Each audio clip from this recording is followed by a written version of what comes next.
आज दिनांक 20/11/2025 रोजी शासनाच्या परिपत्रकाप्रमाणे माझी विद्यार्थी मेळाव्याचं आयोजन या ठिकाणी करण्यात आलं होतं। या माझी विद्यार्थ्यांमधून शासनाच्या परिपत्रकाप्रमाणे कार्यकारिणीची निवड करण्यात आलेली आहे। त्यामध्ये माझे विद्यार्थी अध्यक्ष म्हणून डॉक्टर जगत चौरे साहेब यांची निवड केली आहे। उपाध्यक्ष म्हणून लहू भांगर आवळे यांची निवड केली आहे। सचिव म्हणून याचं कामकाज मी पाहणार आहे। कोषाध्यक्ष म्हणून राम भाऊराव नेरकर यांची निवड करण्यात आली आहे।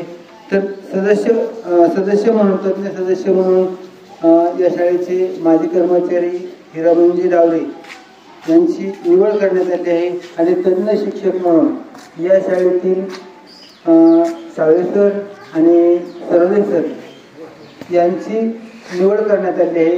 आणि जे उरलेले माझे विद्यार्थी तर या समितीचे सदस्य असणार आहेत। मित्रांनो, ही समिती गठीत करण्यामागचा शासनाचा उद्देश शासन स्तरावर वेगवेगळ्या योजना राबवल्या जातात आणि या योजना चांगल्या पद्धतीनं राबवता आल्या पाहिजेत। त्यामध्ये शाळेवर माझे विद्यार्थी या ठिकाणी जरी शिकून गेले असले तरी शाळेमध्ये घडणाऱ्या घटना किंवा माहिती त्यांच्यापर्यंत जात असते आणि शाळेवर एक अंकुश ठेवण्याचं काम या माझे विद्यार्थ्यांकडून करणं शासनाला अपेक्षित आहे। आणि तुमचा संपर्क या शाळेशी सतत होत राहावा म्हणून शासनानं ही माझी विद्यार्थी संघ स्थापन करून तो कार्यान्वित करून त्यांच्या माध्यमातून शाळेच्या विकासाचे प्रश्न असतील, विद्यार्थ्यांचे संबंधित प्रश्न असतील तर ते सोडवणं अपेक्षित आहे। या उद्देशानं ही समिती गठीत करण्यात आली आहे। आता यानंतर 8 दिवसानं किंवा 15 दिवसानं माझी मुख्यमंत्री सुंदर शाळा हा उपक्रम आहे आणि हा उपक्रमाची नोंदणी सुरू झाली।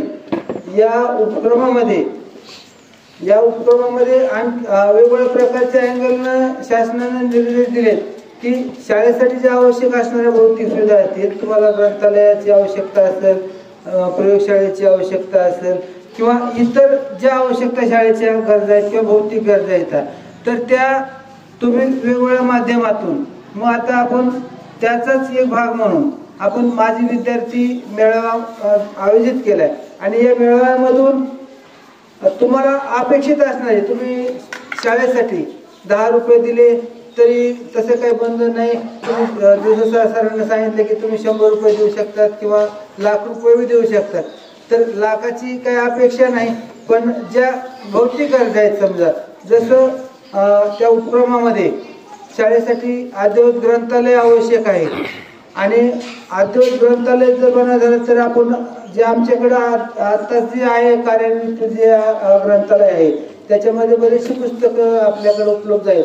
पण त्यांचा आग्रह आहे की माझे विद्यार्थी उठावातून माझी विद्यार्थ्यांच्या सहकार्याने, कारण कसं आहे तुम्ही जर समजा तुम्ही सहकार्य केलं तर तुमची शाळेविषयीची भावना वेगळी आहे, आपुलकी निर्माण होईल किंवा तुम्ही शाळेमध्ये आल्यानंतर मग मी एक शाळेचा एक घटक आहे असं शासनाला वाटतंय।